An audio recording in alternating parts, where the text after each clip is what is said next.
I want to kick things off with the words of an artisan, Guan Jiming, because this story, it's not really just about paper, it's about a legacy, something precious that's passed down from one pair of hands to the next, a craft that machines just can't replicate. So what makes this particular craft so special? Well, how about this number? $60,000. That's right, that's how much a single sheet of this paper once sold for at a Christie's auction.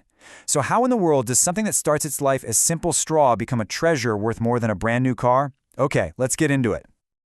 Our story doesn't start in some high-tech factory. Nope, it begins out in the fields and forests of China's Anhui province. We're going to follow the journey of some really humble materials as they're transformed into something, well, truly legendary. So first things first, what is Xuan paper exactly? Well, it's a very specific kind of handmade paper, so important that it's recognized by UNESCO.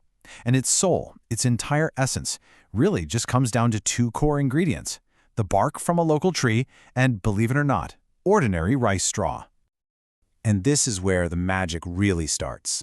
It's this perfect partnership between these two materials. The tree bark that gives the paper its strength, its backbone, and its incredible ability to last for ages. Then you have the rice straw, which provides these long fibers that give the paper its unique texture and the way it absorbs ink. It's like this perfect natural recipe, fine-tuned over 1,000 years. But how do you get from tree bark and straw to paper? Well, it's not a quick process. Not at all. To go from that raw fiber to a finished sheet of Xuan paper is an epic ordeal. We're talking about a transformation that takes nearly 3 years from start to finish. This timeline just blows my mind, honestly. It really shows you the insane amount of patience we're talking about. It starts with boiling. Then workers have to haul 50-kilogram loads, that's over 100 pounds of wet straw up a mountain. And then, get this, they just leave it there for a full year. They let the sun and the rain do all the hard work of purifying it. It's almost 2 whole years before it's even ready to be turned into pulp. And the scale of these steps is just wow.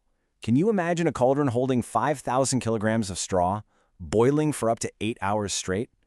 Then that year of just letting it sit on a mountain, followed by all the careful mixing and screening to get this perfectly pure pulp. Only then, after all that, is it ready for that magic moment when a sheet of paper is actually formed. And here's the kicker. Those 5 steps we just saw, that's just the super simplified high-level version.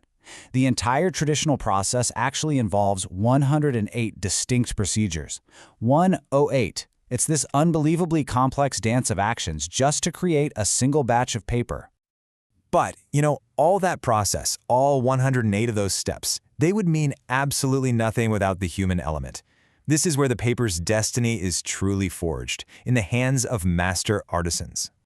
The absolute peak of this skill is a step called lao qi, which literally translates to getting paper out of water. Using a big woven bamboo screen, 2 artisans dip into this vat of watery pulp, and with a series of perfectly timed, coordinated moves, they lift out a single, flawless sheet of paper. It takes just a few seconds, but mastering it, that takes decades of practice. I love this quote from master artisan Zhou Donghong. He says, "My hands are just like a scale." He has to feel the weight, the distribution of the pulp, to create a sheet where the weight varies by just a single gram. Think about that. He's turning something intangible, a liquid slurry, into a tangible, solid object purely by feel. It's incredible. And this incredible skill, well, it comes at a steep price. Zhao talks about wanting to quit when he was just an apprentice.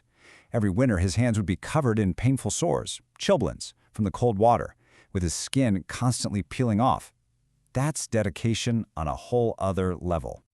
And what's really fascinating is that it's not a solo act, it's a team sport.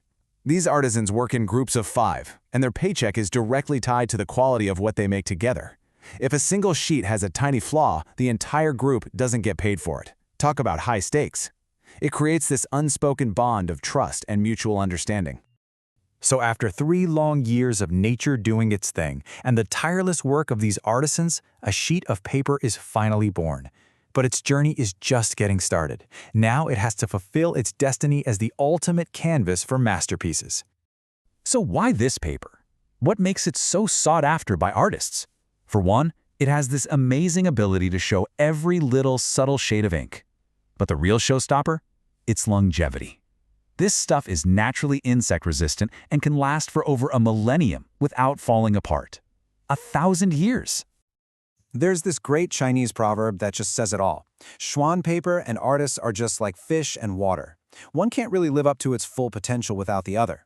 The paper needs the artist to reveal its true quality, and the artist needs this paper to truly express their talent. They complete each other. And it's not a one-size-fits-all kind of thing either. There are different types for different art forms. Shengshuan, or raw paper, is super absorbent, like a sponge for ink, perfect for those expressive, free-flowing paintings. Then there's Shushuan, or cooked paper.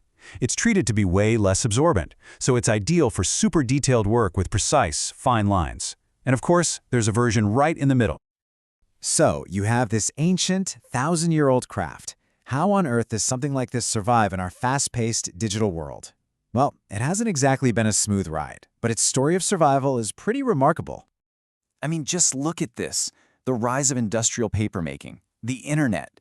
It almost wiped this craft out completely. Between the 1990s and 2010, an estimated 90%, of handmade paper workshops in China just closed down. It was right on the very edge of being lost forever. But here's the cool part. A comeback is happening. The very things that made it seem obsolete, its rich history, its irreplaceable handmade quality, that's what's saving it now. Today, over 30,000 people in its home county are involved in the industry, with a whole new generation stepping up to carry the craft forward. And part of this survival comes from being smart, from blending tradition with innovation. The core craft, the part that absolutely requires those skilled human hands, that stays completely untouched by machines. But they are using technology to help improve efficiency in other areas, making sure this amazing legacy can keep going strong. And yet, even with all that, the standards remain brutally high. Let me leave you with one last staggering number. The final success rate for the giant sheets of Xuan paper is less than 30%.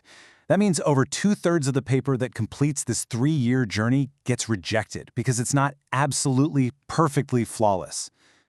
Which really brings us to this final thought.